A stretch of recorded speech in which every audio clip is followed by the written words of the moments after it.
Well, now that we're done ripping off Star Wars, it's time to review ASCII's second game for the Famicom, Geimos.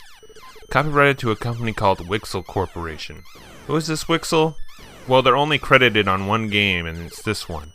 And Game Developer Research Institute has claimed the company actually behind the development of Geimos is... Micronix! Aw, man.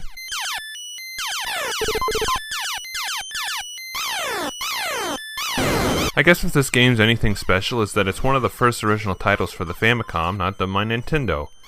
But that's all that's original about Geimos. This game is very similar to a Sega arcade game called Zoom 909, released in the West as Buck Rogers and the Planet Zoom, a behind-the-back shooter that seems to be the predecessor of Space Harrier.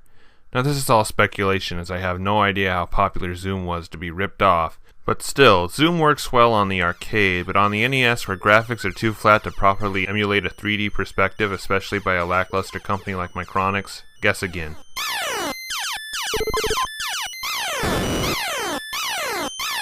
It also steals the bomb dropping gimmick from Xevious, so I can guarantee at least one ripoff. I don't know what really needs to be said other than it's a terrible shooter with terrible depth perception and sprite flicker, the creme de la creme of Micronix.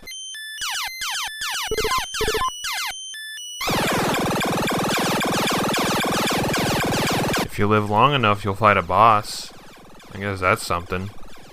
Unless I see otherwise, this is probably the worst shoot 'em up on the Famicom so far.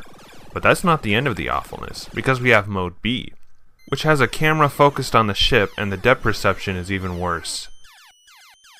Really, Mode B makes a bad game even worse.